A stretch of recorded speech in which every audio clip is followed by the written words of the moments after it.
Stack जो है वो कलेक्शन ऑफ डेटा आइटम्स, देखो स्टैक और क्यू दोनों के दोनों कलेक्शन ऑफ डेटा आइटम्स है, मतलब इसके अंदर एक से ज्यादा डेटा आप लोग स्टोर कर सकते हो। इन दोनों को पढ़ने से पहले मैं एक चीज क्लियर कर दूं कि हम स्टैक और क्यू दोनों के लिए लिस्ट का यूज करेंगे, ठीक है।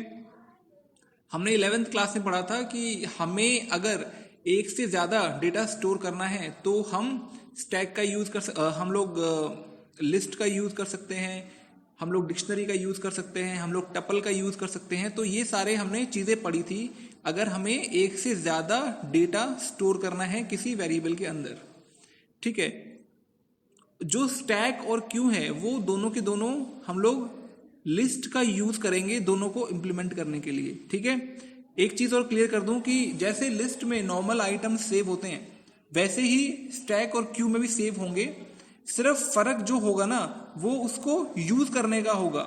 मतलब जैसे हमारा जो नॉर्मल लिस्ट होती है उसके अंदर हम जो एलिमेंट्स हैं वो किसी भी पोजीशन से इंसर्ट कर सकते हैं, किसी भी पोजीशन में डिलीट कर सकते हैं।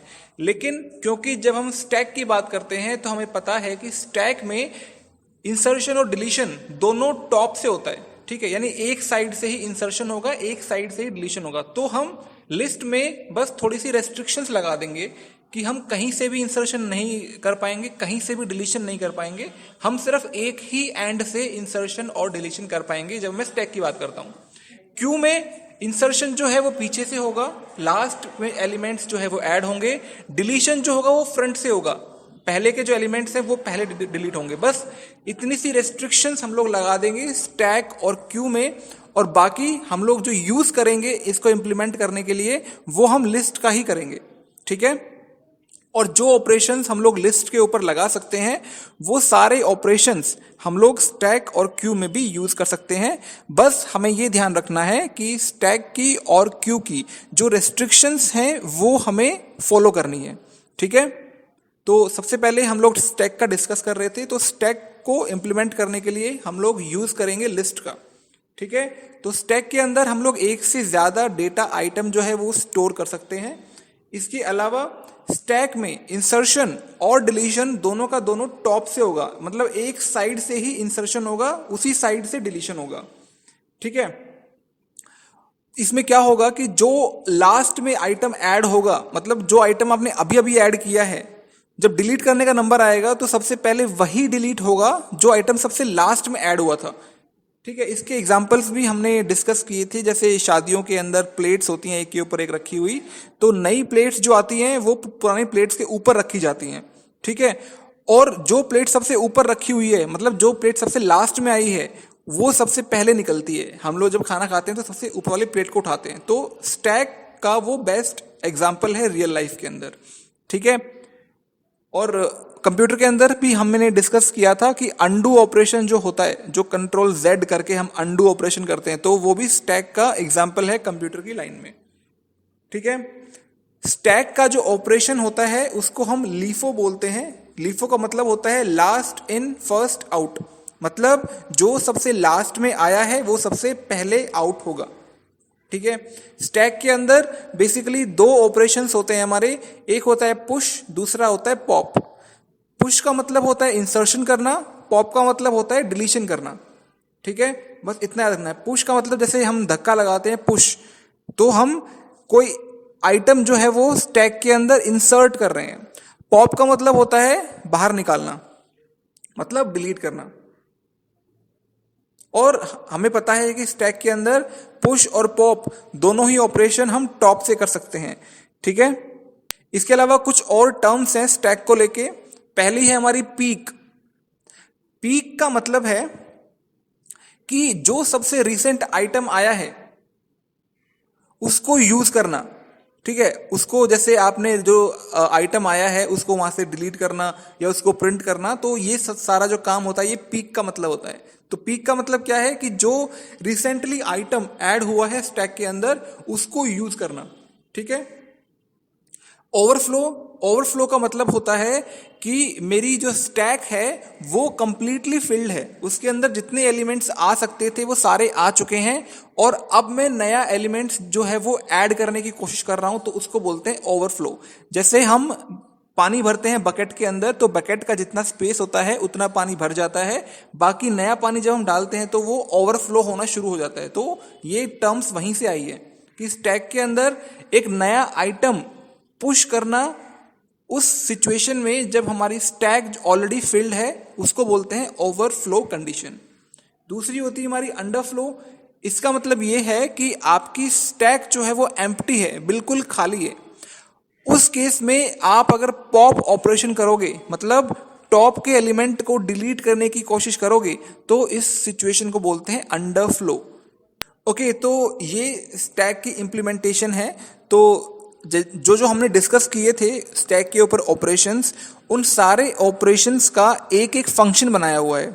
ठीक है, कि हमें जोन सा ऑपरेशन परफॉर्म करना होगा, मैं उस फंक्शन को कॉल कर दूंगा। ठीक है, फंक्शंस हमें पता है क्या होते हैं। हमने क्या किया है कि अगर मुझे स्टैक के अंदर डिलीशन करना है, मतलब मुझे पॉप ऑपरेशन इंप्लीमेंट करना है, तो उसके लिए मैंने एक अलग फंक्शन बना दिया कि जब भी मुझे स्टैक से पॉप करना होगा इस फंक्शन को मैं कॉल कर लूंगा, ये फंक्शन मुझे स्टैक के टॉप से आइटम को पॉप करके दे देगा। ठीक है, सेम मुझे अगर पुश करना है यानी मुझे नया आइटम इंसर्ट करना है स्टैक के अंदर, तो मैंने उसके लिए अलग फंक्शन बना दिया। मुझे पीक ऑपरेशन करना है परफॉर्म, पीक हमने अभी डिस्कस किया था, ये पीक ऑपरेशन की टॉप के एलिमेंट को यूज करना। तो पीक ऑपरेशन करना है तो उसके लिए मैंने एक फंक्शन बना दिया।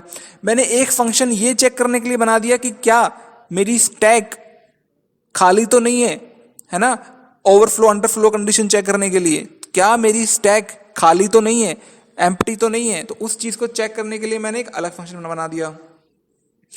स्टैक के एलिमेंट्स को डिस्प्ले करने के लिए, मतलब अगर मुझे स्टैक को प्रिंट करना है कि स्टैक में कौन कौन से एलिमेंट्स हैं, उन सबको प्रिंट करना है, तो वो प्रिंट करने के लिए मैंने अलग फंक्शन बना दिया।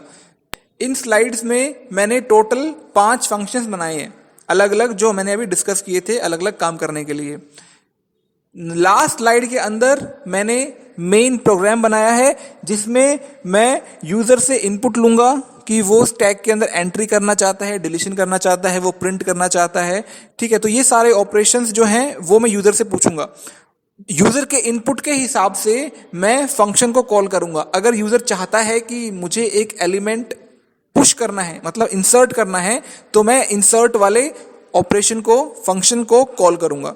ठीक है, तो ये प्रोग्राम जो है ये टोटल 3 स्लाइड्स के अंदर कवर हो रहा है। ठीक है, तो मैं एक एक करके फंक्शन जो हैं उनको डिस्कस कर लेते हैं। सबसे पहला फंक्शन है हमारा इज एम्प्टी। ये फंक्शन का नाम है और फंक्शन को डिक्लेयर कैसे करते हैं वो आपको पता है कि हम एक कीवर्ड लिखते हैं जिसका नाम है डेफ, DEF। ये फंक्शन को डिफाइन करने के लिए यूज होता है। उसके बाद फंक्शन का नाम लिखते हैं और ब्रैकेट में होता है इनपुट। ये इनपुट जो है ये जब मैं फंक्शन को कॉल करूंगा उस टाइम पे जो मैं इनपुट पास करूंगा वो इनपुट यहां पे S वेरिएबल को मिल जाएगा। वैसे मैं आपको बता दूं कि जो S हम लोग यहाँ पे कैपिटल S यूज कर रहे हैं इसका मतलब है स्टैक। ठीक है, और आपको पता है कि स्टैक हम लोग लिस्ट की हेल्प से इंप्लीमेंट कर रहे हैं। तो जब भी मैं स्टैक की बात करूंगा आप समझ लेना कि हम लोग लिस्ट की बात कर रहे हैं। जब भी मैं क्यू की बात करूंगा आप समझ लेना हम लोग लिस्ट की बात कर रहे हैं। तो लिस्ट में जैसे जैसे ऑपरेशन होते हैं वैसे वैसे यहाँ पे ऑपरेशंस होंगे। ठीक है, तो मैंने सबसे पहले ये चेक करना है कि क्या मेरी स्टैक एम्प्टी तो नहीं है। तो उसके लिए मैंने इज एम्प्टी नाम का फंक्शन बनाया है। उसके अंदर मैंने S यानी स्टैक को एज ए इनपुट लिया है। इसके अंदर मैंने चेक किया है इफ लेन ऑफ S, मतलब लेन फंक्शन जो होता है वो लेंथ कैलकुलेट करने के लिए यूज होता है, लिस्ट की लेंथ निकालने के लिए। क्योंकि हमने लिस्ट को यूज किया है स्टैक को इंप्लीमेंट करने के लिए, तो इसीलिए लेन फंक्शन जो है वो स्टैक की लेंथ भी निकाल सकता है। राइट, तो अगर इन केस मेरा स्टैक एम्प्टी है, खाली है, तो उस केस में लेंथ जो है वो 0 आएगी ऑब्वियसली। तो इफ वाला जो है वो ऑपरेशन वो जो हम मैच कर रहे हैं वो सक्सेस हो जाएगा, इक्वल टू 0, और रिटर्न हो जाएगा ट्रू। ठीक है, अगर इन केस स्टैक में एक भी एलिमेंट है, एक भी, तो जब मैं लेंथ निकालूंगा तो वो 0 नहीं आएगी। अगर मान लो मेरी स्टैक में 5 एलिमेंट्स हैं तो मैंने लेन फंक्शन से जब लेंथ निकाली स्टैक की तो आएगा 5 कि 5 एलिमेंट्स हैं, तो 5 इक्वल टू 0, तो ये फॉल्स हो जाएगा। तो एल्स वाला जो है ये रन होगा और ये रिटर्न कर देगा फॉल्स, ठीक है। अब इन दोनों रिटर्न स्टेटमेंट्स जो हैं, ये ट्रू है, ये ट्रू रिटर्न कर रहा है ये फंक्शन, या फॉल्स रिटर्न कर रहा है, इन दोनों को हम लोग नीचे यूज करेंगे, ठीक है। तो नीचे हम लोग देखेंगे कि जो ये रिटर्न आ रहा है इस फंक्शन से, ट्रू या फॉल्स, इसको हम लोग कैसे आगे यूज कर सकते हैं। अभी सिर्फ फंक्शन में समझो कि क्या हो रहा है। दूसरा हमारा फंक्शन है पुश, मतलब मैं स्टैक के अंदर इंसर्ट करना चाहता हूं। पुश का मतलब इंसर्शन, पॉप का मतलब डिलीशन। तो मुझे इंसर्ट करना है, तो इसके अंदर मैंने दो इनपुट्स लिए हैं। पहला है एस यानी मेरा स्टैक, दूसरा है आइटम जो मुझे स्टैक के अंदर पुश करना है, ठीक है। अब याद रखो इंसर्शन जो है वो हमें एक ही एंड पे करना है, यानी हमें टॉप पे करना है, ठीक है। तो मैं क्या करूंगा, मैंने इस फंक्शन के अंदर लिया S dot append. Append function क्या करता है आपको पता है, लिस्ट के अंदर अगर मुझे दो लिस्ट को एक में मर्ज करना है तो मैं उसके लिए अपेंड फंक्शन यूज कर सकता हूं। तो एस का मतलब क्या है, मेरा स्टैक है, तो स्टैक डॉट अपेंड मतलब जो मेरा स्टैक ऑलरेडी बना हुआ है जिसके अंदर मान लो 5 एलिमेंट्स हैं, तो स्टैक डॉट अपेंड, तो 5 एलिमेंट्स के पीछे एक एलिमेंट ऐड करना है, तो एस डॉट अपेंड और ब्रैकेट में वो आइटम जो मुझे अपेंड करना है, और उसकी वैल्यू कहाँ है, आइटम नाम के वेरिएबल के अंदर। मैंने लिखा एस डॉट अपेंड और ब्रैकेट में आइटम। इससे क्या होगा कि जो आइटम मैं ऐड करना चाहता हूं स्टैक के लास्ट में वो वहां पे ऐड हो जाएगा, ठीक है।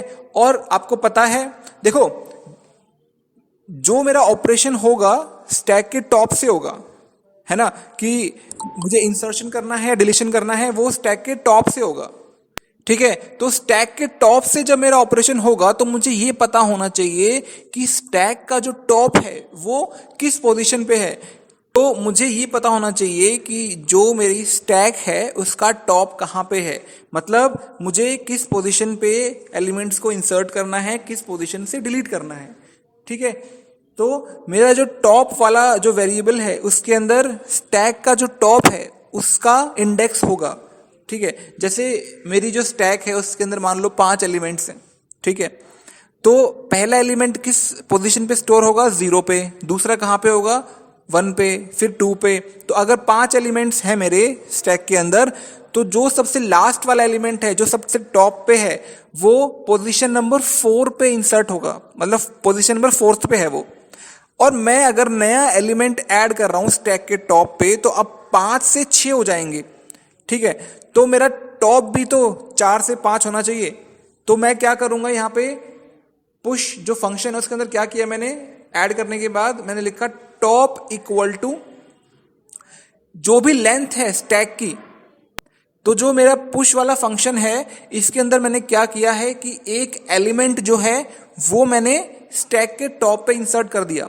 मान लो मेरे स्टैक के अंदर पहले 5 एलिमेंट्स थे, अब मैंने जब नया इंसर्ट किया है तो मेरे 6 एलिमेंट्स होंगे टोटल, ठीक है। और आपको पता है कि इनकी जो पोजीशन है वो 0 से स्टार्ट होती है, मतलब पहला एलिमेंट मेरा 0 पोजीशन पे स्टोर होता है। तो ऐसे अगर 6 एलिमेंट्स हैं तो छठा एलिमेंट मेरा 5वीं पोजीशन पे स्टोर होगा। तो मुझे ये निकालना है कि स्टैक का टॉप कहाँ पे है इस टाइम पे। तो मैंने क्या किया, मैंने निकाला लेन ऑफ एस, मतलब जो मेरा स्टैक है उसकी लेंथ। तो स्टैक में टोटल 6 एलिमेंट्स थे, तो लेन ऑफ एस से आ जाएगा 6 -1 ये हो जाएगा 5, मतलब मेरा जो टॉप एलिमेंट है वो 5वीं पोजीशन पे है, ठीक है। टोटल 6 एलिमेंट्स हैं, तो जो छठा एलिमेंट है वो मेरा 5वीं पोजीशन पे स्टोर्ड है। क्यों, क्योंकि मेरा पहला एलिमेंट 0 पोजीशन पे स्टोर्ड होता है। ये आपको पता है कि पहला एलिमेंट 0 पे स्टोर्ड होता है। तो मैंने क्या किया, पुश करने के बाद मैंने टॉप की वैल्यू निकाल ली कि मेरा अभी टॉप जो है वो किस पोजीशन पे है, ठीक है, मतलब मेरा लास्ट एलिमेंट किस पोजीशन पे अभी स्टोर्ड है। नेक्स्ट मेरा फंक्शन है, ये है पॉप, मतलब मुझे स्टैक के टॉप से डिलीट करना है एलिमेंट को, ठीक है। तो उसके लिए मैंने फंक्शन के अंदर इनपुट दिया है एस का मतलब है स्टैक, ठीक है। इसमें मैंने सबसे पहले चेक किया है, देखो जब मैं पॉप करना चाहता हूं, मतलब मैं डिलीट करना चाहता हूं, तो सबसे पहले मुझे ये भी चेक करना पड़ेगा कि क्या मेरी जो स्टैक है वो पहले से एम्प्टी तो नहीं है।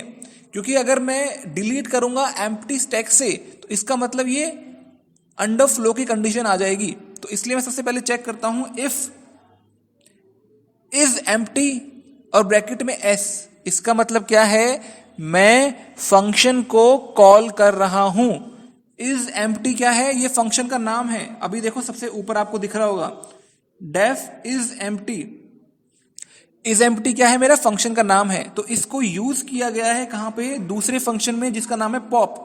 क्योंकि पॉप फंक्शन सबसे पहले ये चेक कर रहा है कि मैं जिस स्टैक से एलिमेंट्स को डिलीट करना चाहता हूं क्या वो पहले से एम्प्टी तो नहीं है, खाली तो नहीं है। तो उसने चेक किया इफ इज एम्प्टी एस, यहां पे फंक्शन कॉल होगा और एस पूरी string as a input function के पास जाएगी। तो ये ऊपर आएगा, ये फंक्शन रन होगा, ये निकालेगा स्टैक की लेंथ, वो चेक करेगा कि क्या 0 के इक्वल है या नहीं है। जैसे मैं बता रहा था ना आपको कि इज एम्प्टी फंक्शन के अंदर अगर इफ वाली कंडीशन चलेगी तो वो रिटर्न करेगा ट्रू, एल्स वाली चलेगी तो रिटर्न करेगा फॉल्स। इनका सिग्निफिकेंस क्या है वो आगे यूज होगा, ये मैंने बोला था आपको। तो ये यहां पे यूज हो रहा है। अब मान लो मेरी जो लिस्ट है, जो मेरा स्टैक है वो एम्प्टी नहीं था, तो इसका मतलब क्या है, मेरा एल्स वाली कंडीशन रन होगी ऊपर और रिटर्न हो जाएगा फॉल्स। और फॉल्स जो है वो जो, अब ये देखो पॉप वाला फंक्शन जो है इसके अंदर इफ इज एम्प्टी जो लिखा हुआ है, ये इज एम्प्टी पूरा हट जाएगा। ठीक है, इसकी जगह क्या आ जाएगा, फॉल्स। क्यों, क्योंकि उस फंक्शन से रिटर्न आ रहा है फॉल्स, तो यहां पे आ जाएगा फॉल्स। ठीक है, इसका मतलब क्या है कि इफ के बाद क्या है, फॉल्स। अगर कंडीशन पहले ही फॉल्स है तो इफ वाला रन नहीं होगा, वो नीचे एल्स वाले को रन करेगा। इसका मतलब क्या है कि मेरी अंडर फ्लो की कंडीशन नहीं है, मेरे स्टैक के अंदर एलिमेंट्स हैं, तो एल्स वाला होगा रन। एल्स में मैंने क्या किया, मैंने लिखा एस डॉट पॉप। एस का मतलब क्या है, स्टैक। डॉट पॉप का मतलब क्या है कि ये उसके टॉप के एलिमेंट को वहां से निकाल लेगा, डिलीट कर देगा। और मुझे मान लो ये प्रिंट करना है कि भाई कौन सा एलिमेंट निकाला है, तो मैंने उसको स्टोर कर लिया है एक वेरिएबल के अंदर जिसका नाम है वेल, VAL। तो VAL के अंदर वैल्यू क्या है, वो एलिमेंट की वैल्यू है जो मैंने अभी स्टैक के टॉप से पॉप किया है। ठीक है, इसके बाद क्या होगा, मुझे वापस से टॉप की वैल्यू निकालनी है। जब मैंने एक एलिमेंट डिलीट किया है तो मुझे पता होना चाहिए कि अब स्टैक का टॉप क्या है। ठीक है, जैसे मैंने पुश फंक्शन जो बनाया था उसमें भी टॉप की वैल्यू निकाली थी, ऐसे ही मैं यहां पे भी टॉप की वैल्यू निकालूंगा। अब इसमें कंडीशन 2 हो सकती हैं, क्या कि मेरे स्टैक के अंदर एक ही एलिमेंट था और उसको मैंने पॉप कर लिया, तो इट मीन्स कि अब मेरी जो स्टैक है वो एम्प्टी है ना। या फिर मेरी स्टैक के अंदर एक से ज्यादा एलिमेंट्स थे, तो वो केस अलग होता है। तो सबसे पहले मैं चेक करता हूं कि if length of S equal to 0, क्या अब स्टैक की जो लेंथ है वो 0 है। अगर 0 होगी तो इसका मतलब क्या है कि टॉप में आ जाएगा नन, मतलब स्टैक मेरी खाली पड़ी हुई है, उसमें एक ही एलिमेंट था जिसको मैंने पॉप कर दिया, अब वो खाली है, तो टॉप के अंदर क्या आ जाएगा, नन, कुछ भी नहीं। ठीक है, एल्स के केस में क्या होगा, एल्स के केस में होगा कि जो भी मेरी लेंथ है स्टैक की वो अब मेरी टॉप की वैल्यू है। ठीक है, तो वही सेम काम जो मैंने पुश में किया था, लेंथ ऑफ s-1 वो ही मैंने यहां पे डाल दिया और रिटर्न कर दी वैल्यू VAL वो वेरिएबल की वैल्यू है जो मैंने स्टैक से पॉप किया है, डिलीट किया है। ठीक है, तो ये मेरे 3 फंक्शंस हो गए। इज एम्प्टी ये चेक करने के लिए कि स्टैक एम्प्टी है या नहीं है, पुश नया एलिमेंट इंसर्ट करने के लिए, पॉप टॉप से एलिमेंट डिलीट करने के लिए। नेक्स्ट है मेरा पीक फंक्शन। ठीक है, तो पीक में भी स्टैक एस जो है वो एज ए इनपुट जाएगा। ये भी वापस से जैसे मेरा पॉप ऑपरेशन ने ये चेक किया था कि मेरी स्टैक एम्प्टी है या नहीं है, इसने भी सेम काम ये चेक कर रहा है कि क्या मेरी स्टैक एम्प्टी है या नहीं। अगर एम्प्टी होगी तो रिटर्न कर देगा अंडरफ्लो, अगर नहीं होगी तो ये टॉप से एक एलिमेंट निकाल लेगा। ठीक है, और रिटर्न कर देगा स्टैक का टॉप। राइट, क्योंकि पीक का मतलब क्या होता है, पीक जो स्टैक के टॉप के एलिमेंट है उसके ऊपर काम करता है ये, ठीक है। अब है मेरा फंक्शन शो। शो यूज होता है स्टैक को प्रिंट करने के लिए, स्टैक में जितने भी एलिमेंट्स हैं सबको प्रिंट करने के लिए हम शो फंक्शन का यूज करते हैं।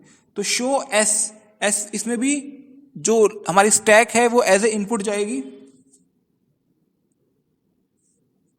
तो ये चेक कर रहा है वापस से, जैसे पॉप ऑपरेशन में मैंने चेक किया था, पीक ऑपरेशन में चेक किया था कि क्या मेरी स्टैक एम्प्टी है या नहीं।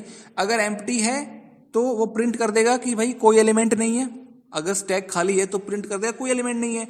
अगर स्टैक खाली नहीं है तो ये क्या करेगा, लेंथ निकालेगा स्टैक की कि टोटल कितने एलिमेंट्स हैं मेरी स्टैक के अंदर, ठीक है। लेंथ फंक्शन से आ जाएगा। तो लेंथ फंक्शन -1, इससे क्या होगा, मुझे ये पता लग जाएगा कि जो मेरा लास्ट एलिमेंट है वो किस पोजीशन पे है। अगर मेरी लिस्ट में 15 एलिमेंट्स हैं, मान लो टोटल 15 एलिमेंट्स हैं, तो 15वां एलिमेंट किस पोजीशन पे होगा, 14th पे होगा, एक कम। इसलिए मैंने यहां पे भी -1 किया है और उसको स्टोर कर लिया है टी के अंदर। उसके बाद मैंने नॉर्मल प्रिंट कराया है टॉप, ये टॉप एज इट इज लिखा हुआ आएगा। उसके बाद मैंने फंक्शन चलाया है वाइल। जब तक टी की value greater than equal to 0 है तब तक ये वाइल लूप चलता रहेगा। मैं क्या करता रहूंगा, मैं स्टैक के टॉप से वैल्यूज को प्रिंट करता रहूंगा, टी में एक एक माइनस करता रहूंगा। जैसे मेरा टी के अंदर मान लो 14 है, मतलब ये स्टैक के टॉप को अभी रिप्रेजेंट कर रहा है। तो क्या करूंगा, मैं स्टैक के टॉप को सबसे पहले प्रिंट कर दूंगा। इसमें क्या किया, प्रिंट एस ब्रैकेट में टी के अंदर 14 होगा तो स्टैक के अंदर 14th पोजीशन पे जो भी एलिमेंट है वो प्रिंट हो जाएगा। इसके बाद मैंने टी में किया टी इक्वल टू t-1, तो टी की वैल्यू 14 से 13 हो जाएगी। नेक्स्ट टाइम जब वाइल लूप चलेगा तो 13th पोजीशन पे जो एलिमेंट होगा उसको वो प्रिंट हो जाएगा। फिर टी की वैल्यू एक और कम हो जाएगी, तो ऐसे करते करते टी की वैल्यू हो जाएगी 0, मतलब जो लास्ट एलिमेंट है वो प्रिंट हो जाएगा। वो प्रिंट होने के बाद टी की वैल्यू होगी -1। उस केस में जब वाइल की कंडीशन चेक होगी तो t greater than equal to 0 और t में क्या है -1, तो इस केस में वाइल की कंडीशन फॉल्स हो जाएगी और ये बाहर आ जाएगा वाइल लूप से, ठीक। अब ये मेरा मेन फंक्शन है, मतलब इसके अंदर हम सारा काम करेंगे। यही वाला जो पार्ट है जो आपको अभी स्क्रीन पे दिख रहा है, यही कोड उन बाकी फंक्शंस को यूज करेगा जैसे भी यूजर का इनपुट आएगा उसके हिसाब से। सबसे पहले क्या किया गया है, s equal to bracket open bracket close, मतलब मैंने खाली लिस्ट ले ली है, ब्लैंक, बिल्कुल एम्प्टी। मैंने टॉप में डाल दिया है नन, मतलब अभी खाली है तो टॉप में नन होगा, क्योंकि टॉप तो कुछ है ही नहीं इस टाइम पे। मैंने यूजर को ये पूरी लिस्ट दिखाई है, देखो आप वाइल ट्रू, जब तक वाइल ट्रू है मतलब ये इनफाइनाइट लूप होता है, क्योंकि ट्रू का मतलब तो ट्रू ही होता है। तो ऐसे केस में वाइल इनफाइनाइटली चलता रहेगा जब तक मैं खुद वाइल को बंद नहीं करूंगा। वाइल के अंदर मैंने कुछ प्रिंट स्टेटमेंट्स लिखी हैं। मैंने सबसे पहले प्रिंट कराया है स्टैक डेमोन्स्ट्रेशन, फिर प्रिंट कराया है 1 push, 2 pop, 3 peak, 4 show stack और 0 एग्जिट। तो ये पूरी चीज एज इट इज यूजर को शो होगी एज इट इज, ठीक है। फिर मैं यूजर से इनपुट लूंगा कि क्या उसको स्टैक के अंदर पुश करना है, क्या उसको स्टैक के अंदर पॉप करना है। तो जैसे 1 2 3 4 लिखा हुआ है, तो यूजर अगर 1 इनपुट देगा तो मैं स्टैक के अंदर पुश करूंगा, यूजर अगर 2 इनपुट देगा तो मैं स्टैक के अंदर से पॉप करूंगा, ठीक है। मैंने यूजर से इनपुट लिया, उसको स्टोर कर लिया ch के अंदर। फिर मैंने चेक किया इफ ch इक्वल टू 1 कि क्या ch की वैल्यू 1 है। अगर 1 है तो मैं पुश वाला ऑपरेशन जो है वो कॉल कर लूंगा। तो पुश के लिए मुझे यूजर से एक वैल्यू चाहिए होगी जो मुझे इंसर्ट करनी है। तो सबसे पहले वो वैल्यू मैंने val नाम के वेरिएबल के अंदर ली, उसको मैंने as a input push function को दिया और पुश फंक्शन को कॉल कर दिया। सेम मैंने वापस से चेक किया elif ch इक्वल टू 2, अगर 2 इनपुट दिया है यूजर ने, इसका मतलब मुझे पॉप नाम का फंक्शन जो है वो कॉल करना है। वो कॉल किया, क्योंकि तो पॉप जो मेरा फंक्शन है इसमें सबसे लास्ट में ये रिटर्न दे रहा है वैल्यू, तो जो भी ये वैल्यू डिलीट करेगा वो रिटर्न कर देगा, बता देगा, ठीक है। तो यहां पे क्या है, अब मैंने VAL equal to pop function को कॉल किया है, तो जो वहां से वैल्यू रिटर्न आ रही थी वो अब इस VAL को मिल जाएगी, ठीक है। और मैंने वापस से चेक किया कि VAL की वैल्यू क्या अंडरफ्लो के इक्वल है या नहीं है। अगर है तो मैंने प्रिंट कर दिया स्टैक एम्प्टी है, नहीं है तो मैंने वैल्यू प्रिंट कर दी कि क्या मैंने वैल्यू डिलीट की है, वो मैंने प्रिंट कर दिया। फिर मैंने चेक किया elif ch इक्वल टू 3, क्या 3 के इक्वल है या नहीं है। अगर 3 के इक्वल है तो मैं पीक फंक्शन को कॉल करूंगा। वापस से मैं सेम काम कर रहा हूं, मैं चेक कर रहा हूं कि क्या VAL की वैल्यू अंडरफ्लो के इक्वल है या नहीं है। अगर है तो स्टैक एम्प्टी है, नहीं है तो उस केस में मैं टॉप की वैल्यू को प्रिंट कर दूंगा जो वहां से आई है मेरे पास। अगर यूजर ने 4 इनपुट दिया है 4, तो ch इक्वल टू 4 वाला जो है ये ट्रू हो जाएगा और शो वाला फंक्शन कॉल होगा और पूरी की पूरी स्टैक मैं प्रिंट कर दूंगा। अगर यूजर ने इनपुट दिया है 0, तो मैं प्रिंट कर दूंगा बाय और कर दूंगा ब्रेक, ठीक है। देखो क्योंकि मैंने ये वाइल के साथ में लिखा था ट्रू, तो ये हमेशा जो ही रन करता रहेगा। आपने मान लो यूजर ने 1 इनपुट दिया, तो उसने 1 के हिसाब से यूजर से एक वैल्यू लेके पुश कर दिया, वो वापस से पूछेगा यूजर से कि अब क्या करना है। आपने मान लो 3 एंटर किया, तो 3 से उसने पीक वाला ऑपरेशन किया परफॉर्म, वो वापस से पूछेगा कि क्या है। तो ये वाइल इनफाइनाइट चलता रहेगा जब तक यूजर 0 इनपुट नहीं देगा। और जैसे ही 0 इनपुट दिया, लास्ट में आपको दिख रहा है, तो इसने क्या कर दिया, ब्रेक कर दिया। ब्रेक का मतलब मेरा वाइल लूप से बाहर आ जाएगा, ठीक है। तो ये मेरा इंप्लीमेंटेशन था स्टैक का यूजिंग पाइथन। आई होप आप सबको ये क्लियर हो गया होगा कि कैसे कैसे हम अलग अलग ऑपरेशंस को अलग अलग फंक्शंस की हेल्प से इंप्लीमेंट कर सकते हैं। अगर कोई डाउट है इसको लेके तो पूछ लो, वरना हम क्यू की तरफ बढ़ रहे हैं फिर कि क्यू पढ़ेंगे अब। ओके मैं समझ गया कि आप लोगों को ये कंफ्यूजन होगा। एक चीज देखो कि जो भी हो रहा है, जो -1 हो रहा है ना, वो इंसर्शन के बाद हो रहा है, समझ रहे हो। हमने पहले टॉप की वैल्यू नहीं निकाली थी कि मैं टॉप में से अब अगर डिलीट कर रहा हूं तो एक माइनस कर दूंगा और ऐड कर रहा हूं तो टॉप में एक प्लस कर दूंगा। मैंने पहले तो टॉप की वैल्यू कहीं भी नहीं निकाली। मैंने क्या किया है कि जब मुझे इंसर्शन करना है, मुझे पुश ऑपरेशन करना है, तो मैंने पुश कर दिया, ठीक है। उसके बाद मैं टॉप की वैल्यू निकाल रहा हूं, तो उस केस में तो मैं क्या करूंगा, टोटल लेंथ निकाली मैंने, जितने भी मेरे उसके अंदर जो एलिमेंट्स हैं उनकी लेंथ निकाली, उसमें से एक माइनस कर दिया, तो मुझे पता लग गया कि टॉप की वैल्यू क्या है। सेम पॉप ऑपरेशन के अंदर भी मैं क्या कर रहा हूं, सबसे पहले मैं जो पॉप ऑपरेशन है वो कर रहा हूं, मैंने एक एलिमेंट डिलीट कर दिया स्टैक के टॉप से, उसके बाद मैं लेंथ कैलकुलेट कर रहा हूं। तो ये जो आप बोल रहे हो कि पॉप के अंदर माइनस ठीक है, पुश के अंदर +1 होना चाहिए था, वो उस केस में सही होता जब मैंने टॉप की वैल्यू पुश ऑपरेशन से पहले ही निकाली होती, कि पुश ऑपरेशन करने से पहले ये टॉप की वैल्यू थी, पुश ऑपरेशन करने के बाद मैं टॉप में +1 जो है वो कर रहा हूं, ठीक है, कोई दिक्कत नहीं है। लेकिन मैंने टॉप की वैल्यू कब निकाली है, जब मैं पुश ऑपरेशन कर चुका हूं। अगर मान लो मेरे एलिमेंट्स टोटल 9 थे, ठीक है, टोटल 9 एलिमेंट्स हैं, तो वो 0 से लेके 8 तक जाएंगे, ठीक है। अब मैंने नया एलिमेंट इंसर्ट कर दिया, अब टोटल एलिमेंट्स हो गए 10 मेरे पास। अब आप बताओ कि 10 एलिमेंट्स की जो है टोटल है, जो 10 एलिमेंट्स हैं, तो जो 10वां एलिमेंट है उसकी पोजीशन निकालने के लिए मैं एक ही तो काम करूंगा कि टोटल लेंथ निकालूंगा, वो आ जाएगी 10, उनमें से -1 कर दूंगा एक, तो आ जाएगा 9।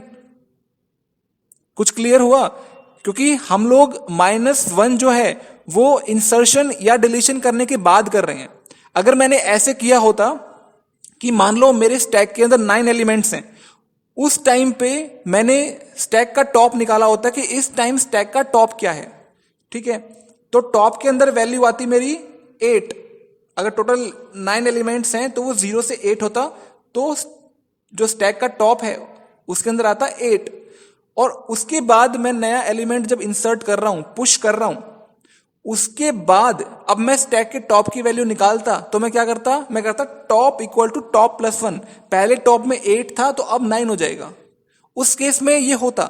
लेकिन मैंने टॉप की वैल्यू पहले नहीं निकाली थी, मैंने इंसर्शन कर दिया, अब मैं पूछ रहा हूं टॉप क्या है, तो मैं कैसे निकालूंगा, मैं टोटल लेंथ निकालूंगा कि कितने एलिमेंट्स हैं। अगर 10 एलिमेंट हैं तो स्टैक का टॉप कितने पे होगा, 9 पे होगा। तो मैंने क्या किया, length of S -1। Okay, clear है। ओके, नेक्स्ट मेरा टॉपिक है Q। Q ये भी हम लिस्ट का यूज करेंगे इसमें भी इंप्लीमेंट करने के लिए। जैसे कि हमने स्टैक के अंदर ये रेस्ट्रिक्शन लगाई थी कि इंसर्शन और डिलीशन दोनों टॉप से होगा, यहां पे हमने लिस्ट पे ये जो रेस्ट्रिक्शन लगा दी कि इंसर्शन जो है वो लास्ट में होगा, पीछे से एलिमेंट इंसर्ट होंगे, और जो डिलीशन है वो आगे से होगा। ठीक है, जो पहले फ्रंट के एलिमेंट्स हैं वहां से एलिमेंट्स को हम डिलीट करेंगे, राइट। स्टैक जो है वो फीफो के ऑपरेशन पे वर्क करता है। फीफो का मतलब है फर्स्ट इन फर्स्ट आउट, जो पहले आएगा वो पहले जाएगा। जैसे बस के लिए लाइन लगती है, राशन के लिए लाइन लगती है, जो लाइन में सबसे आगे खड़ा होता है उसको सबसे पहले उसका नंबर आता है। तो उसी ऑपरेशंस के ऊपर बेस करता है हमारा क्यू। ठीक है, क्यू के अंदर हमारे पास दो टर्म्स होती हैं, एक होता है फ्रंट, एक होता है रियर। फ्रंट का मतलब होता है आगे स्टार्टिंग में, रियर का मतलब होता है पीछे लास्ट में। ठीक है, क्यू के अंदर एलिमेंट्स ऐड करना उसको बोलते हैं एनक्यू ऑपरेशन। क्यू में से एलिमेंट को डिलीट करना उसको बोलते हैं डीक्यू ऑपरेशन। जैसे स्टैक के अंदर इंसर्शन था उसको बोला था हमने पुश, क्यू के अंदर इंसर्शन को बोलेंगे हम एनक्यू। स्टैक के अंदर डिलीशन को हमने बोला था पॉप, क्यू के अंदर हम डिलीशन को बोलेंगे डी क्यू, राइट। तो ये टर्म से आपको याद रखनी है। तो नॉर्मल जो हमारा कंप्यूटर होता है उसके अंदर क्यू कहाँ कहाँ यूज होता है। प्रिंटर स्पूलिंग, जैसे मैंने आपको एग्जांपल दिया था कि जो प्रिंट कमांड्स जिस सीक्वेंस में जाएगी उसी सीक्वेंस में प्रिंट होगी। अगर आपने 5 अलग अलग पेजेस को प्रिंट करना है या 5 अलग अलग लोगों ने एक ही प्रिंटर को प्रिंट करने की कमांड भेजी है, तो जिसकी कमांड सबसे पहले जाएगी उसकी प्रिंट सबसे पहले निकलेगा। ठीक है, सीपीयू स्केड्यूलिंग, सीपीयू के अंदर जो ऑपरेशंस परफॉर्म होते हैं वो भी जनरली इसी फॉर्मेट में होते हैं कि आपने सबसे पहले जिस पे डबल क्लिक किया है वही सबसे पहले ओपन होता है, राइट। मेल सर्विस हुआ, कीबोर्ड बफरिंग, मतलब कीबोर्ड में जिस सीक्वेंस में हम टाइप करते हैं, अगर हमने टाइप किया ASD तो हमारा कंप्यूटर कितना ही स्लो हो वो ASD ही टाइप करेगा, ऐसे नहीं होगी S पहले टाइप हो जाएगा, चाहे कितना ही स्लो चल रहा हो तुम्हारा कंप्यूटर। ठीक है, एलिवेटर, जो लिफ्ट यूज करते हो, लिफ्ट में अगर 1 प्रेस किया है तो क्या होगा, वो 1 के पास जाएगा। तो इस टाइप से हमारा क्यू जो है ये वर्क करता है। क्यू के अंदर भी हमारा पीक ऑपरेशन होता है। ठीक है, जैसे पीक स्टैक के अंदर वो टॉप की वैल्यू को रिप्रेजेंट कर रहा था, यहां पे जो फ्रंट की वैल्यू है ये उस पे फोकस करेगा। क्यों? क्योंकि हमारा पीक जो ऑपरेशन है वो टॉप की वैल्यू को, जो सबसे लास्ट वैल्यू है उसके ऊपर फोकस कर रहा था स्टैक के अंदर, क्योंकि लास्ट से ही वैल्यू डिलीट होती है। लेकिन क्यू के अंदर डिलीशन जो है वो फ्रंट से होता है, तो इसलिए पीक जो है ये पहली पोजीशन के ऊपर फोकस करेगा। अगर मैं पीक ऑपरेशन लगाऊंगा तो ये फ्रंट की वैल्यू को डिलीट कर देगा। ठीक है, फ्रंट की वैल्यू पे जो भी ऑपरेशन आपको करना होगा वो करेगा। सेकंड है मेरा एनक्यू ऑपरेशन। एनक्यू क्या है? लिस्ट के अंदर ऐड करना। तो ये क्या होगा, ये रियर पोजीशन जो पीछे वाली पोजीशन है वहां से लिस्ट के में नए नए आइटम्स को ऐड करेगा। ठीक है, तो हमें पता है जैसे कि हमने स्टैक के अंदर भी यूज किया था, जब मैंने पुश ऑपरेशन किया था तो पुश में क्या था कि वो जो मेरी लिस्ट है उसमें ऐड हो रहा था आइटम, तो यहां पे भी लिस्ट में आइटम ऐड हो रहा है। तो इसमें भी क्या होगा, हम अपेंड ऑपरेशन यूज करेंगे सेम जो हमने स्टैक के अंदर यूज किया था। डी क्यू क्या होगा, स्टैक में से, स्टैक के टॉप से एलिमेंट को डिलीट करना, उसको बोलते हैं डी क्यू, राइट। उसके लिए हम पॉप यूज करेंगे। कैसे? पॉप के साथ हम यहां ब्रैकेट में 0 लिखेंगे। देखो डिफरेंस क्या है, वहां पे स्टैक के अंदर हमने पॉप के ब्रैकेट में कुछ नहीं लिखा था, उससे क्या होता था, मेरी स्टैक का जो सबसे लास्ट वाला एलिमेंट था वो डिलीट हो रहा था। अगर मैं ब्रैकेट में कोई भी पोजीशन नहीं दूंगा पॉप के ब्रैकेट में, तो वो बाय डिफॉल्ट लास्ट वाले एलिमेंट को डिलीट कर देगा, जो कि स्टैक के ऑपरेशन में मुझे चाहिए था, क्योंकि मुझे इंसर्शन और डिलीशन दोनों पीछे से करना था। लेकिन यहाँ पे इंसर्शन तो पीछे से हो जाएगा, तो इसलिए मैंने जो ऑपरेशन स्टैक में यूज किया था वही मैं क्यू में यूज कर रहा हूं, जिसका नाम है अपेंड। लेकिन जब मैं डिलीशन की बात करता हूं तो डिलीशन मुझे क्यू के अंदर फ्रंट से करना है, तो इसलिए मैं पॉप के ब्रैकेट में लिखूंगा 0। 0 का मतलब क्या है, फर्स्ट पोजीशन की बात कर रहा हूं मैं, तो फर्स्ट पोजीशन से मेरा एलिमेंट जो है वो डिलीट हो जाएगा।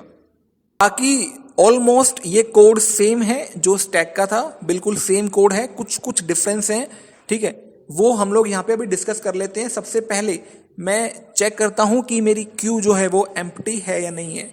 क्यू के अंदर भी हमारे पास अंडरफ्लो और ओवरफ्लो की कंडीशन होती है जैसे स्टैक के अंदर होती थी, ठीक है।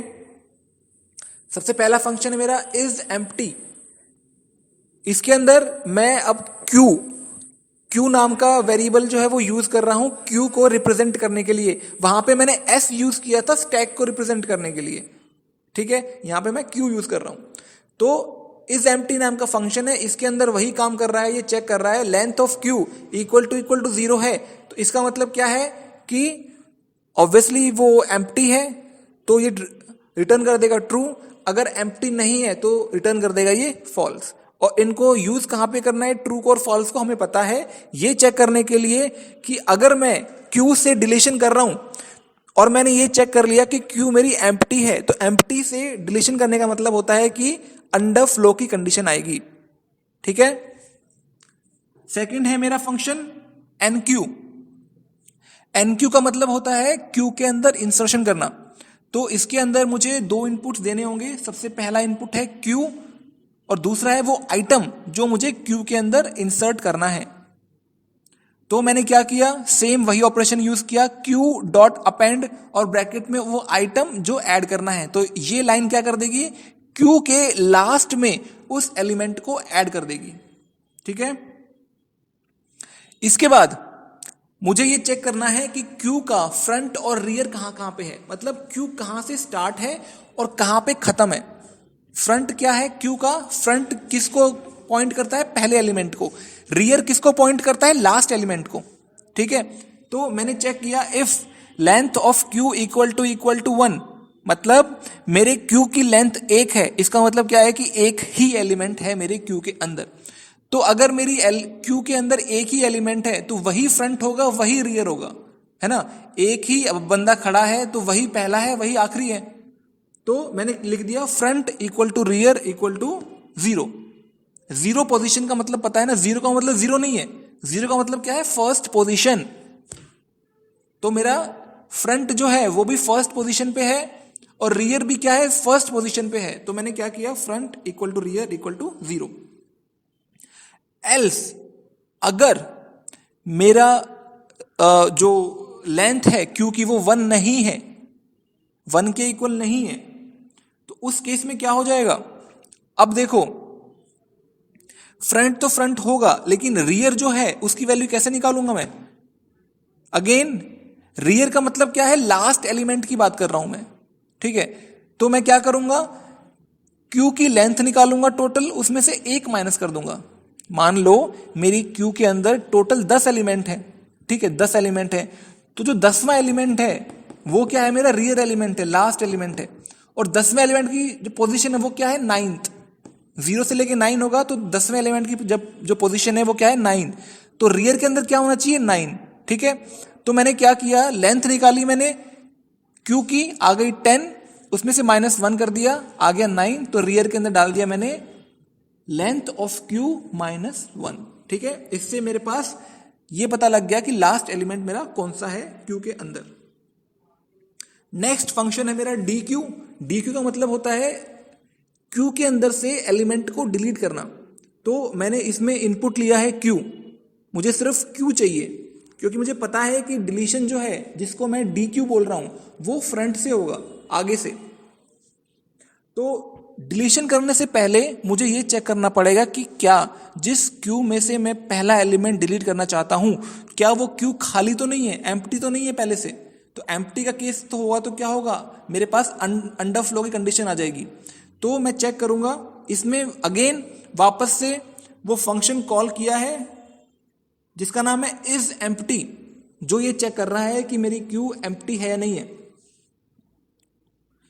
तो डी क्यू वाला जो मेरा फंक्शन है उसके अंदर मैंने चेक किया इफ इज एम्प्टी क्यू, मैंने इज एम्प्टी नाम का जो फंक्शन है उसको कॉल किया है, उसने क्यू के अंदर ये चेक किया है कि क्या क्यू एम्प्टी है या नहीं है। अगर क्यू एम्प्टी होगी तो वो फंक्शन रिटर्न करेगा ट्रू, अगर क्यू एम्प्टी नहीं है तो रिटर्न कर देगा फॉल्स। तो वो जो रिटर्न है वो यहाँ पे डी क्यू वाले फंक्शन के अंदर आएगा और वो चेक करेगा इफ ट्रू। इफ ट्रू का मतलब है कि मेरी लिस्ट जो मेरी क्यू है वो एम्प्टी है, तो वो प्रिंट कर देगा अंडर फ्लो, मतलब मेरी क्यू खाली है और उस केस में मैं डिलीशन नहीं कर सकता, वो प्रिंट कर देगा अंडर फ्लो। अगर वहां से फॉल्स आया है तो इसका मतलब एल्स वाला पार्ट रन होगा। उस केस में मैंने क्या किया, वही सेम काम किया है जो मैंने स्टैक के अंदर किया था। मैंने क्यू में से एक एलिमेंट को पॉप कर लिया, तो लिखा क्यू डॉट पॉप और ब्रैकेट में लिखा 0। ये 0 लिखना मत भूलना, अगर आप 0 नहीं लिखोगे तो ये क्यू के लास्ट से एलिमेंट को डिलीट कर देगा, जबकि क्यू की प्रॉपर्टी होती है कि एलिमेंट फर्स्ट पोजीशन से ही डिलीट होगा। तो इसने लिखा क्यू डॉट पॉप ब्रैकेट में 0 और जो भी एलिमेंट मैंने डिलीट किया है उसको मैंने स्टोर कर लिया VAL के अंदर। फिर मैंने चेक किया, राइट, मान लो मैंने एक एलिमेंट डिलीट कर दिया, ठीक है। अब मैंने चेक किया कि if length of queue equal to 0, मान लो मेरी जो क्यू है उसके अंदर एक ही एलिमेंट था, मान लो एक ही एलिमेंट था, वही मैंने डिलीट कर दिया। अब इस केस में क्या होगा, मेरी क्यू एम्प्टी हो गई, खाली हो गई, तो उसकी लेंथ कितनी आएगी, 0 आएगी। तो अगर क्यू की लेंथ 0 है, इक्वल टू 0 है, तो इस केस में कोई भी एलिमेंट नहीं है, तो फ्रंट और रियर दोनों के अंदर आएगा नन। फ्रंट और रियर दोनों के अंदर क्या आएगा, नन, कि ना कोई फ्रंट है ना कोई रियर है क्यू के अंदर, क्योंकि मेरी क्यू खाली है। रिटर्न कर दूंगा VAL, जो भी मैंने वैल्यू डिलीट की थी फ्रंट से उसको मैं रिटर्न कर दूंगा। नेक्स्ट है मेरा पीक ऑपरेशन। ये भी सबसे पहले चेक कर रहा है कि क्यू एम्प्टी है नहीं है। अगर एम्प्टी है तो वो प्रिंट कर देगा अंडरफ्लो, अगर एम्प्टी नहीं है तो क्या करेगा, फ्रंट में डाल देगा 0 और क्यू के फ्रंट को वो रिटर्न कर देगा, मतलब पहले एलिमेंट को वो रिटर्न कर देगा। नेक्स्ट मेरा शो जो है वो क्यू के एलिमेंट्स को प्रिंट करने के लिए है, ठीक है। ये भी वापस से चेक कर रहा है सबसे पहले कि क्या मेरी क्यू एम्प्टी है या नहीं है। अगर एम्प्टी होगी तो मैं प्रिंट कर दूंगा कि sorry no items in queue, कि क्यू मेरी खाली है, कोई आइटम नहीं है उसके अंदर। एल्स, अगर वो एम्प्टी नहीं है तो एल्स में जाएगा। सबसे पहले क्या किया मैंने क्यू की लेंथ निकाली कि क्यू की लेंथ कितनी है, कितनी लंबी क्यू है मेरी, उसमें से 1 माइनस कर दिया। इसका मतलब क्या है, अगर मेरी लेंथ 10 है क्यू की, तो मेरा लास्ट वा एलिमेंट 9th पोजीशन पे स्टोर होगा, 0 से लेके 9 तक। इसलिए मैंने लिखा है लेन ऑफ क्यू -1, इसको मैंने स्टोर कर लिया टी के अंदर। तो टी अब पॉइंट कर रहा है क्यू के लास्ट एलिमेंट को। मैंने प्रिंट कर दिया फ्रंट, ये एज इट इज प्रिंट होगा फ्रंट जो लिखा हुआ है। इसके बाद मैंने एक वेरिएबल लिया जिसका नाम है फ्रंट, उसके अंदर डाल दिया 0, क्योंकि मेरी क्यू का जो फ्रंट जो है वो तो 0 ही होगा ऑब्वियसली।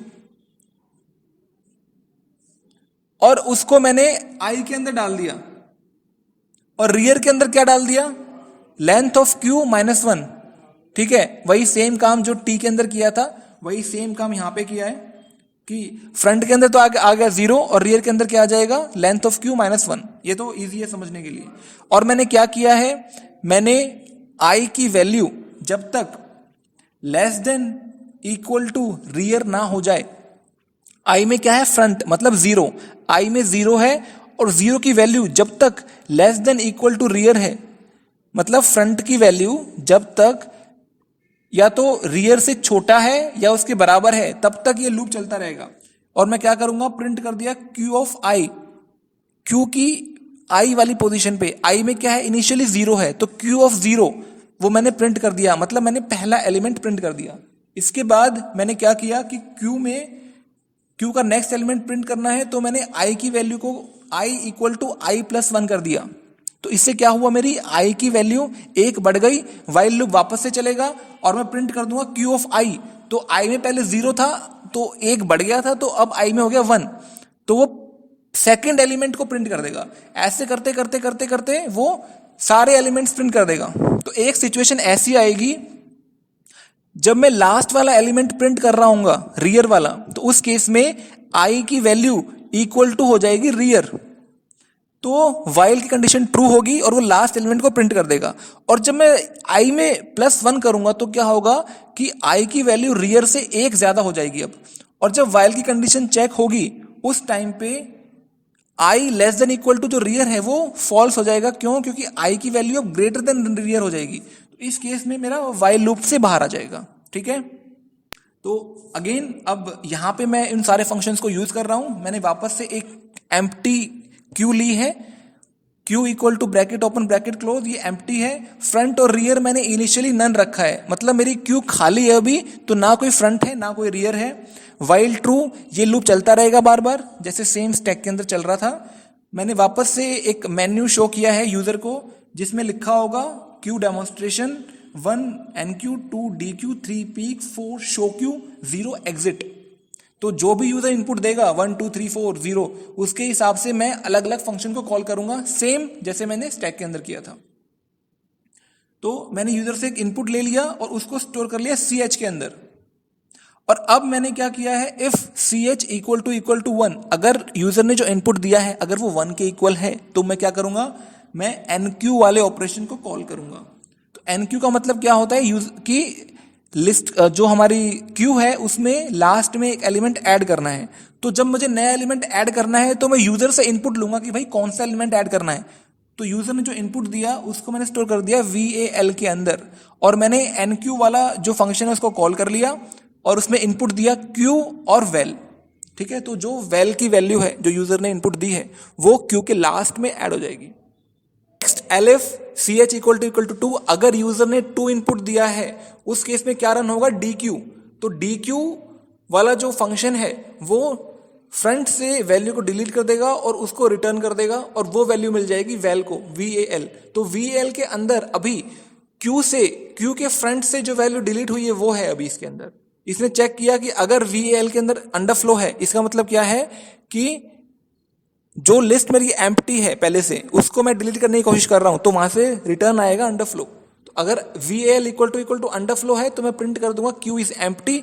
अगर VAL के अंदर कोई वैल्यू है, इसका मतलब फ्रंट से कोई वैल्यू डिलीट हुई है, तो मैं प्रिंट कर दूंगा डिलीटेड आइटम वॉज और कॉमा वेल। तो जो वहां से वैल्यू आएगी वो एज इट इज प्रिंट हो जाएगी यहाँ पे एल्स वाली स्टेटमेंट के अंदर। फिर मैं चेक करूंगा elif CH इक्वल टू 3, अगर यूजर ने जो इनपुट दिया है वो 3 है, इसका मतलब क्या है, मुझे पीक वाला फंक्शन कॉल करना है। तो इसमें भी सेम काम है जो DQ वाले में था। इसमें मैं चेक करूंगा पहले कि अंडरफ्लो है या नहीं है, अगर नहीं है तो एल्स वाले में मैं वेल की वैल्यू प्रिंट कर दूंगा जो पीक वाले से मेरे पास आई थी। अगर यूजर ने 4 इनपुट दिया है तो CH इक्वल टू 4 ये ट्रू होगा और मैं शो वाले फंक्शन को कॉल कर दूंगा। ये क्या करेगा, पूरी की पूरी क्यू को प्रिंट कर देगा। अगर यूजर ने 0 इनपुट दिया है तो मैं टाइप करूंगा बाय और ब्रेक कर दूंगा वाइल लूप को, क्योंकि वाइल सेम जैसे स्टैक में था वाइल ट्रू लिखा हुआ है मैंने। ये इनफाइनाइट लूप है, ये कभी खत्म नहीं होगा। ये मान लो यूजर ने 1 इनपुट दिया तो ये NQ वाला जो फंक्शन है उसको कॉल करेगा, एक वैल्यू इनपुट लेगा, उसको क्यू के लास्ट में लगा देगा, वापस से यूजर से पूछेगा, वापस से यूजर को मेन्यू दिखाएगा कि उसको अब क्या करना है, कौन सा ऑपरेशन करना है। तो ये चलता रहेगा हमेशा जब तक यूजर 0 इनपुट नहीं देगा।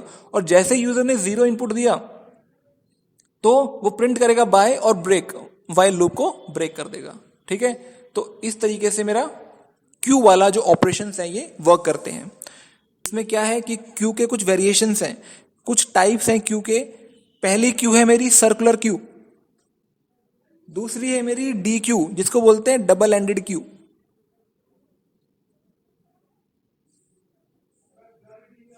सर्कुलर क्यू में क्या होता है, जैसे मेरी जो नॉर्मल क्यू है उसमें क्या होता है कि फ्रंट से स्टार्ट हुई और लास्ट में जाके एंड हो गई, लेकिन यहां पे ऐसा कुछ नहीं होता है। सर्कुलर क्यू के अंदर क्या है कि जो मेरा पहला एलिमेंट था उसके बाद दूसरा फिर तीसरा फिर चौथा, मान लो 4 ही एलिमेंट है, तो मैं चौथे के बाद वापस से पहले पे पहुंच सकता हूं। इसको बोलते हैं सर्कुलर क्यू। और सर्कुलर क्यू का जो इंप्लीमेंटेशन है ना वो लिस्ट से नहीं होता है। जैसे मैंने अभी स्टैक और क्यू दोनों को इंप्लीमेंट करने के लिए पाइथन के अंदर लिस्ट का यूज किया था, तो सर्कुलर क्यू हो या डबल एंडेड क्यू हो, जो इसमें दोनों आपको यहाँ पे वेरिएशन दिख रहे होंगे इसमें लिखे हुए, दोनों के दोनों को इंप्लीमेंट करने के लिए मैं लिंक लिस्ट का यूज करता हूँ। लिंक लिस्ट हमने पढ़ा था कि क्या होता है ना, डेटा स्ट्रक्चर के अंदर लिंक लिस्ट हमने देखा था कि क्या होता है। अब लिंक लिस्ट के अंदर क्या होता है कि हमारे पास जैसे हमारा लिस्ट थी, लिस्ट के अंदर तो सिर्फ एलिमेंट में स्टोर कर रहा हूं ना, क्योंकि सारे एलिमेंट कॉन्टिन्यूस लोकेशंस पे हैं कि पहला एलिमेंट है फिर दूसरा है फिर तीसरा है, तो सारे एलिमेंट कॉन्टिन्यूस लोकेशंस पे स्टोर्ड है। लेकिन लिंक लिस्ट के अंदर ऐसा नहीं होता। लिंक लिस्ट के अंदर क्या होता है कि पहला एलिमेंट एक पोजीशन पे स्टोर्ड है तो दूसरा कहीं और होता है, तीसरा कहीं और होता है। तो इसीलिए लिंक लिस्ट में हम एलिमेंट के साथ साथ, पहले एलिमेंट के साथ साथ दूसरे एलिमेंट किस लोकेशन पे स्टोर्ड है, ये दोनों चीजें स्टोर करते हैं एक साथ। हम एलिमेंट भी स्टोर करते हैं, हम साथ में लोकेशन भी स्टोर करते हैं कि अगला एलिमेंट किस लोकेशन पे हमें मिलेगा। याद करो लिंक लिस्ट कैसे वर्क करती है। लिंक लिस्ट में हम दो चीजें स्टोर करते हैं, हम वैल्यू स्टोर करते हैं और एड्रेस स्टोर करते हैं। वैल्यू में तो क्या होगी, जो वैल्यू हमें स्टोर करनी है। एड्रेस क्या होगा, अगली वैल्यू किस पोजीशन पे स्टोर्ड है उसका एड्रेस होता है हमारे पास, राइट। तो इससे फायदा क्या हो जाता है कि अगर मेरे पास मान लो 10 एलिमेंट स्टोर करने हैं मुझे, और मेरे पास एक साथ इतना स्पेस खाली नहीं है कि मैं 10 के 10 एलिमेंट को एक साथ स्टोर कर लूं, तो मैं क्या करता हूं, 10 एलिमेंट्स को अलग अलग रैंडम लोकेशंस पे स्टोर कर लेता हूं, और पहले एलिमेंट के पास दूसरे एलिमेंट का एड्रेस होता है। मतलब मैंने पहला एलिमेंट रीड किया, उसके बाद मेरे पास नेक्स्ट एलिमेंट मुझे कहां से रीड करना है उसका एड्रेस होता है मेरे पास, मैं वहां पे जाऊंगा उसको रीड करूंगा। फिर तीसरा एलिमेंट कहां से रीड करना है उसका एड्रेस होता है। तो ऐसे करके जो चौथा एलिमेंट है, लास्ट एलिमेंट है मान लो, उस लास्ट एलिमेंट में पहले एलिमेंट का एड्रेस होता है। तो इससे क्या बन जाता है, एक सर्कल बन जाता है, और इसको बोलते हैं सर्कुलर क्यू। सर्कुलर क्यू में क्या होता है, लास्ट एलिमेंट के पास पहले एलिमेंट का एड्रेस होता है, इसको बोलते हैं हम सर्कुलर क्यू। सेकंड है मेरा डी क्यू, जिसको बोलते हैं double ended queue. D Q operation भी था, मतलब स्टैक में क्यू में से एलिमेंट को डिलीट करना, और यहां पे डी क्यू नाम का एक अलग से क्यू भी है जिसका काम होता है, जिसको नाम होता है डबल एंडेड क्यू। क्योंकि क्यू में हमारे जो ऑपरेशंस की बात करूं उसमें क्या होता था, इंसर्शन लास्ट से होता था, डिलीशन फ्रंट से होता था। लेकिन इसका नाम है डबल एंडेड क्यू, मतलब मैं इंसर्शन और डिलीशन दोनों पोजीशन से कर सकता हूं। मैं फ्रंट से इंसर्ट भी कर सकता हूं, फ्रंट से डिलीट भी कर सकता हूं, और ऐसे ही लास्ट में रियर पोजीशन पे मैं इंसर्ट भी कर सकता हूं और डिलीट भी कर सकता हूं। जो कि नॉर्मल क्यू में क्या था कि रियर पोजीशन पे इंसर्शन था, लास्ट में इंसर्शन था, फ्रंट से डिलीशन था। डी क्यू में क्या हो, डबल एंडेड क्यू में फ्रंट से इंसर्शन भी पॉसिबल है, डिलीशन भी पॉसिबल है, रियर से इंसर्शन भी पॉसिबल है और डिलीशन भी पॉसिबल है।